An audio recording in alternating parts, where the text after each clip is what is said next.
نحمده ونصلي على رسوله الكريم اما بعد فاعوذ بالله من الشيطان الرجيم بسم الله الرحمن الرحيم رب اشرح لي صدري ويسر لي امري واحلل عقدة من لساني يفقهوا قولي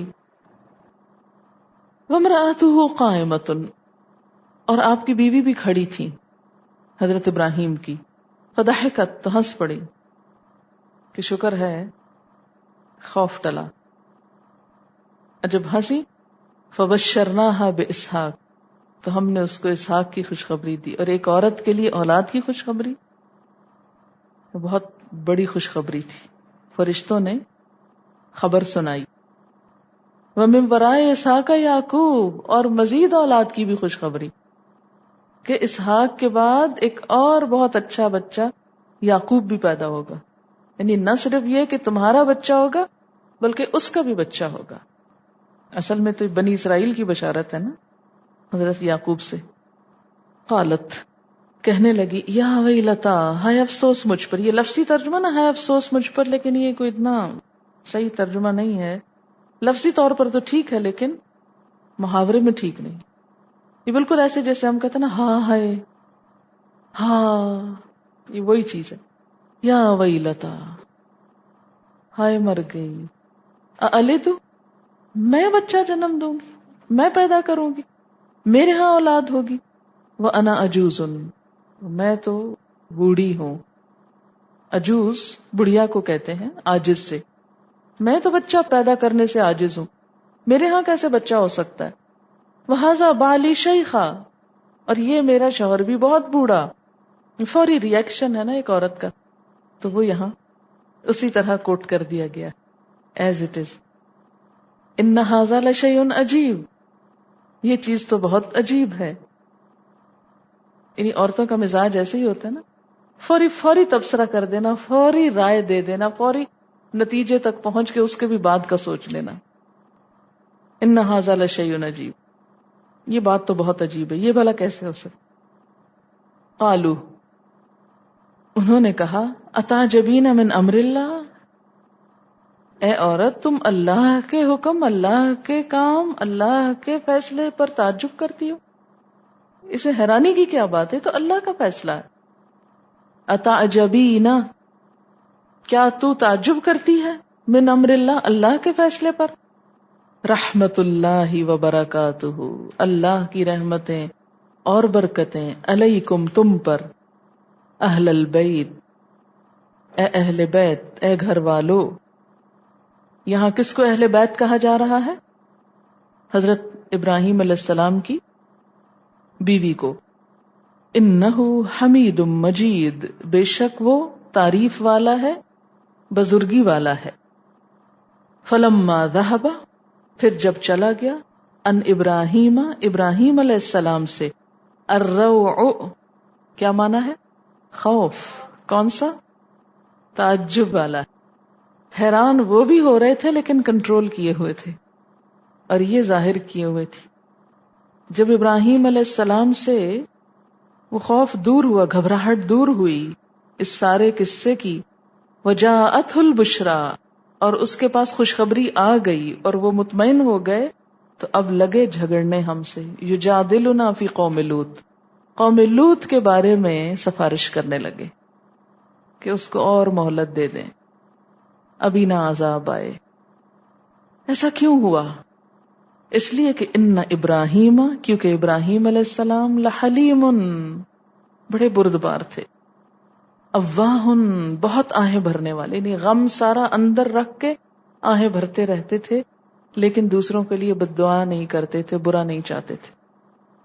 منیب، رجوع کرنے والے تھے، بار بار اللہ کی طرف پلٹنے والے تھے۔ ابراہیم علیہ السلام کی کئی خوبیاں بیک وقت بیان کر دی گئیں، ساری خوبیاں بیان کی لیکن دعا نہیں قبول کی۔ ان ابراہیم لحلیم اواہ منیب، اپنے میں تلاش کریں، ابراہیم اللہ کے دوست تھے۔ اگر دیکھنا ہو کہ ہمیں بھی اللہ دوست رکھتا ہے کہ نہیں، تو دیکھیں کہ یہ صفات ہم میں ہیں کہ نہیں۔ لحلیم اواہ منیب، فرمایا یا ابراہیم، اے ابراہیم آرد عن ھذا، اس سے اعراض برتو، اس بات کو جانے دو، حق نہیں ادا ہو رہا اس جملے کا. آرد عن ھذا، اینو جان دیو، یہ بات نہ کرو، اس ٹاپک کو نہ چھیڑو، کوئی اور بات کرو، یہ بات تو میں سننا بھی نہیں چاہتا.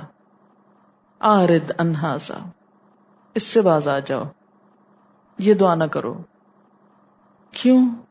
انہو قد جاء امر ربک، کیونکہ تیرے رب کا فیصلہ آ چکا ہے، فیصلہ ہو گیا ہے، اب یہ قوم مزید نہیں سروائیو کر سکتی. اب دیکھیں کہ نوح علیہ السلام کی دعا اپنے بیٹے کے لیے نہیں سنی گئی، ابراہیم علیہ السلام کی دعا قوم لوط کے لیے نہیں سنی گئی، حالانکہ وہ دونوں ہی اللہ کے بڑے پیارے تھے. دیکھیں نا کتنی خوبیوں کا ذکر ہو رہا ہے، لحلیم اواہ منیب، سب ٹھیک ہے، لیکن یہ بات نہ کرو. اصول ہے، محبت اپنی جگہ ہے، اصول اپنی جگہ ہے.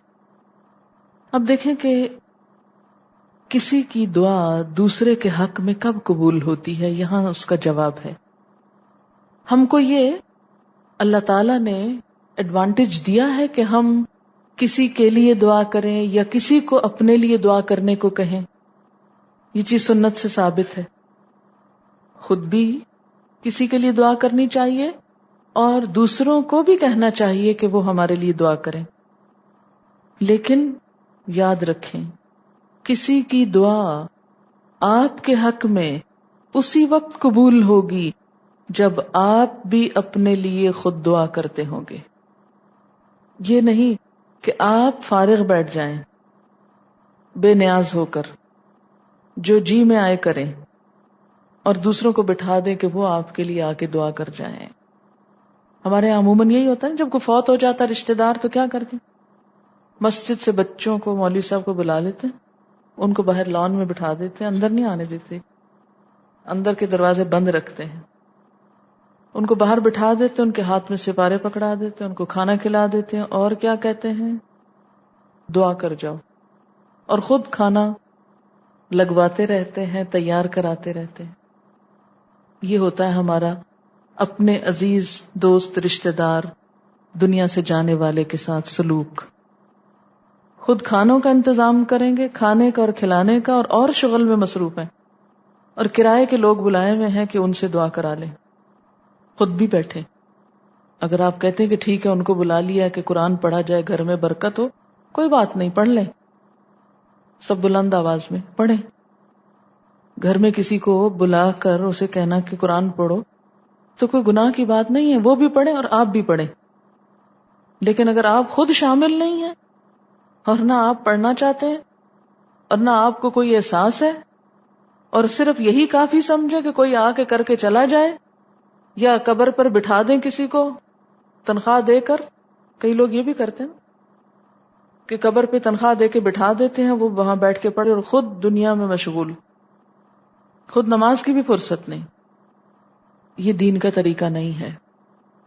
قوم لوط کے بارے میں، کنعان کے بارے میں دعائیں کیوں نہیں قبول ہوئی اتنے نیک بندوں کی، اللہ کے پیاروں کی؟ اس لیے کہ انہوں نے خود اپنے لیے کچھ نہیں کیا تھا. یا ابراہیم آرد عن ھذا، ان کے لیے دعا نہ کرو. انہ قد جاء امر ربک، تیرے رب کا فیصلہ آ چکا ہے. وانہم آتیہم عذاب، اور بے شک ان کے پاس عذاب آنے والا ہے، غیر مردود، جو پھیرا نہیں جا سکتا، جو ٹالے نہ ٹلے گا، اب نہیں واپس جائے گا. قوم یونس سے کیوں واپس چلا گیا؟ کیونکہ انہوں نے خود اپنے لیے دعا شروع کر دی تھی.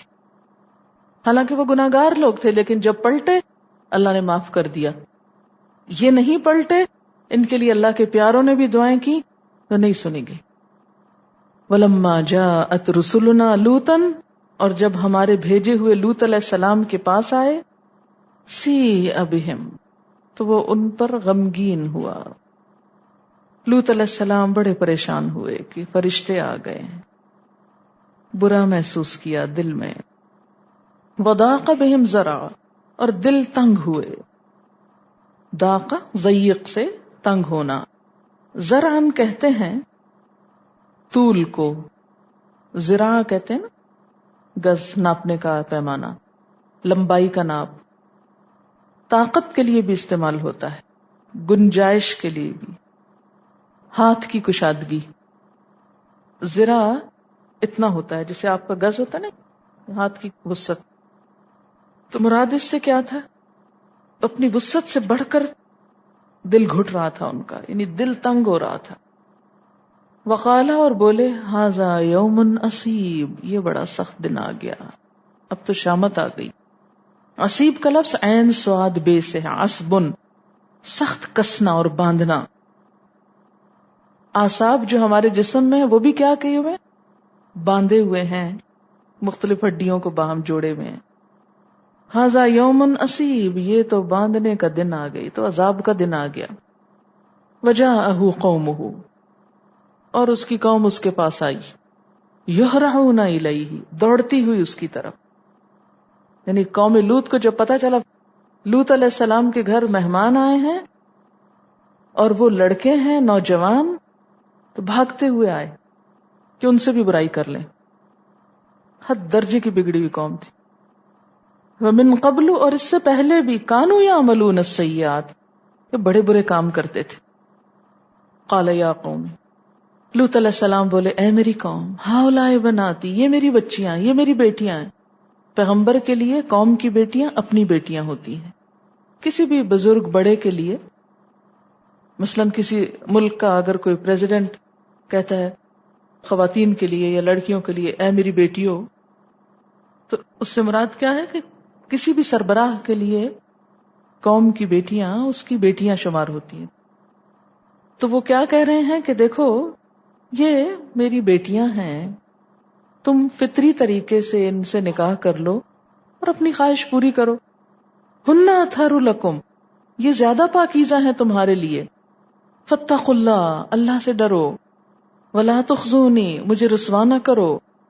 فی ضیفی، میرے مہمانوں کے بارے میں، ان مہمانوں کے معاملے میں مجھے رسوا نہ کرو کہ تم ان سے برے نیت کے ساتھ آئے ہو، بدفعلی کے لیے.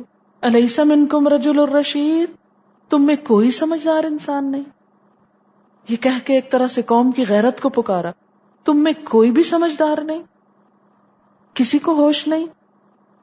گویا مطلب یہ تھا کہ اب ان کے اندر انسانیت کا اور شرافت کا کوئی حصہ باقی نہیں، کوئی رمق باقی نہیں. اے قوم، تم میں کوئی بھی ایسا نہیں رہا جسے کچھ سمجھ ہو. گویا بتایا جا رہا ہے کہ اب یہ کوڑا بن چکی ہے، عذاب ہی کے لائق ہے، پھینکے جانے کے قابل ہے. کیونکہ اگر کوئی ہوتا تو اٹھاتا نا، ان لوگوں کو سمجھاتا. قالو، بولے ڈھٹائی کے ساتھ، لقد علمت، تو جانتا ہے، ما لنا فی بناتک من حق، تیری بیٹیوں میں ہمارا کوئی حصہ نہیں.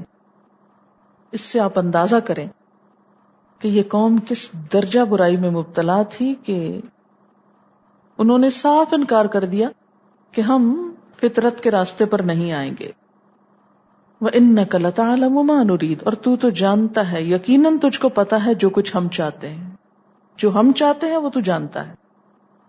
قَالَ، لوط علیہ السلام نے کہا، لَوْ أَنَّ لِي بِكُمْ قُوَّةً، کاش میرے پاس تمہارے مقابلے میں کوئی قوت ہوتی.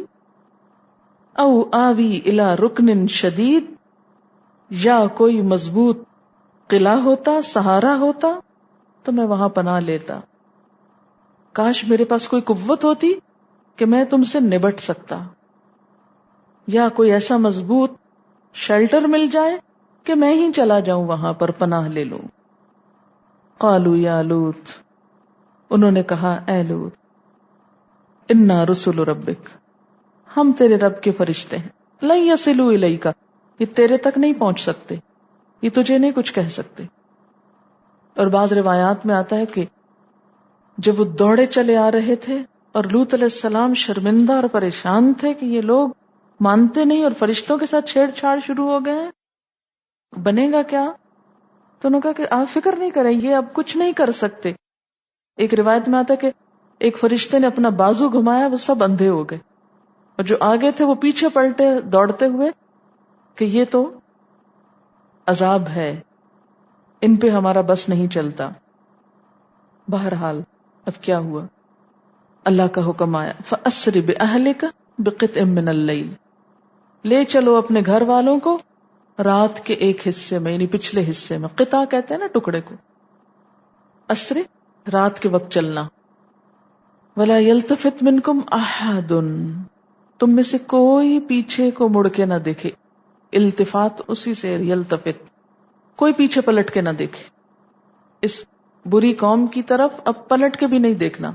الا امرأتک، مگر تیری بیوی، یعنی وہ دیکھے گی، اور وہ دیکھے گی تو اس کو بھی وہی عذاب آئے گا جو ان کو آئے گا، کیونکہ انسان انہی کے ساتھ ہوتا ہے جن سے وہ محبت کرتا ہے. انہ مصیبہا ما اصابہم، اس کو بھی وہی مصیبت آئے گی، وہی کچھ پہنچے گا جو ان کو پہنچے گا. بات یہ ہے کہ لوط علیہ السلام کی بیوی بظاہر اپنے شوہر کے ساتھ تھی. جب سارا گھرانہ عذاب سے بچنے کے لیے شہر کو چھوڑ رہا تھا تو وہ بھی شوہر کے ساتھ چل دیں، لیکن حقیقت میں وہ دل سے شوہر کے ساتھ نہ تھی، اس کی وفاداریاں قوم کے ساتھ تھی. تو کیا ہوا؟ ایک پتھر آ کے پڑا اور وہ راستے میں ہی ڈھیر ہو گئی. نوح علیہ السلام کا بیٹا اور لوط علیہ السلام کی بیوی. پیغمبر اپنے گھر والوں کو نہیں بچا سکے. اب دیکھیں نا، ایک شخص کسی کو نصیحت ہی کر سکتا ہے نا، دل تو نہیں کوئی کسی کا بدل سکتا. اور اس اعتبار سے یہ عبرت کے واقعات ہم سب کے لیے جھنجھوڑ دینے والے ہیں کہ اگر کوئی شخص خود سچے دل سے خدا اور رسول کا وفادار نہیں اور کسی اور وجہ سے وہ اس قافلے میں شریک ہو گیا ہے جو اپنے آپ کو خدا رسول سے منسوب کرتا ہے، تو وہ اس قافلہ حق کے ساتھ رہ نہیں سکتا، عذاب سے بچ نہیں سکتا صرف ایسے لوگوں میں نام لکھوا لینے سے. اس کی کمزوری کہیں نہ کہیں ضرور ظاہر ہو جائے گی اور وہ رستے میں ہی رہ جائے گا، وہ منزل تک نہ پہنچ سکے گا. لوط علیہ السلام کی بیوی ساتھ نکلی تھی کیونکہ گھر والوں کو لے کے جانے کا حکم تھا، وہ ایمان والے تھے، لیکن چونکہ سچی مومن نہیں تھی تو کیا ہوا؟ وہ جو ہی یہ لوگ نکلے پیچھے سے سخت زلزلہ آیا، پتھر برسنے لگے، چیخ پکار شروع ہوئی. اس نے جھٹ پلٹ کے پیچھے دیکھا، ہائے ان کو کیا ہو گیا. اللہ نے منع کیا تھا لا یلتفت منکم احد، ایک آزمائش تھی نا، حالانکہ اس میں کیا تھا کہ عذاب کو دیکھ لیا جائے، لیکن اللہ نے کہا نہیں دیکھنا. مختلف چیزوں سے جو روکا جاتا ہے نا، وہ دراصل ایک امتحان ہوتا ہے، ایک ٹیسٹ ہوتا ہے. یہ ٹیسٹ تھا ان کے لیے، پیچھے نہیں دیکھنا. وہ دیکھ بیٹھی اور اس کا دیکھنا ہی تھا، کچھ نہیں کیا، صرف دیکھنا. دیکھنے پہ شامت آ گئی، اسی وقت ایک پتھر اس پہ آ پڑا. ظالموں کا ساتھ صرف دیکھنا بھی کافی ہو جاتا ہے. انسان انہی کے ساتھ اٹھایا جائے گا جن سے محبت رکھتا، اور کہ محبت صرف دعووں سے نہیں آتی، سنجیدگی کے ساتھ. ان موعدہم الصبح، ان کے وعدے کا وقت صبح ہے، یعنی ان پہ عذاب ارلی مارننگ آئے گا. ایسا کیوں؟ اس لیے کہ سب سے زیادہ غفلت اور نیند کا وقت وہ ہوتا ہے کہ جب یہ اپنے آپ کو سنبھال نہ سکیں. اور صبح کچھ دور نہیں، الیس الصبح بقریب، کیا صبح قریب ہی نہیں. فلما جاء امرنا، پھر جب ہمارا فیصلہ آ گیا، جعلنا عالیہا سافلہا، ہم نے اس بستی کا اوپر کا حصہ نیچے کر دیا، نچلا اوپر کر دیا، تل پٹ کر دیا. ایک روایت میں آتا ہے کہ جبریل علیہ السلام نے ان کو زمین سے اٹھایا، اوپر لے گئے، پٹخا کے واپس پھینکا. وہ امترنا، اور جو پھینکا تو اوپر سے برسا دیے ہم نے ان پر حجارتن، پتھر. کون سے؟ من سجیل، پکی ہوئی مٹی کے جیسے اینٹیں ہوتی ہیں. سجیل کا لفظ جو ہے نا، یہ فارسی کا لفظ سنگ گل سے ہے. سنگ پتھر کو کہتے ہیں اور گل مٹی کو کہتے ہیں. یعنی پتھر اور مٹی کا مرکب، پتھریلی مٹی جو پکی ہوئی ہو، سخت قسم کی، منزود تہ بتہ، تابڑ توڑ، ایک کے بعد ایک، مسومۃ عند ربک، اور ہر پتھر نشان زدہ تھا، سٹیمپڈ تھا، تیرے رب کے ہاں سے نام لکھا ہوا آیا تھا، کون سا کس پہ پڑے گا. ہر بلٹ کے اوپر اپنا ٹارگٹ موجود تھا، آٹومیٹک تھا. جیسے ایسے میزائل ہوتے ہیں نا جو اپنے ٹارگٹ کو خود ہی تلاش کر لیتے ہیں، یہ پتھر بھی اپنے ٹارگٹ کو خود تلاش کر رہے تھے. مسومۃ عند ربک، تیرے رب کے ہاں نشان لگائے گئے تھے ان پہ. وما ہی من الظالمین ببعید، اور وہ ظالموں سے کچھ بھی دور نہ تھے، عذاب ظالموں سے کچھ بھی دور نہ تھا. تو ان سارے واقعات سے جو سبق ملتا ہے وہ یہ کہ اللہ کے ہاں بے عمل لوگوں کی کوئی وقت نہیں.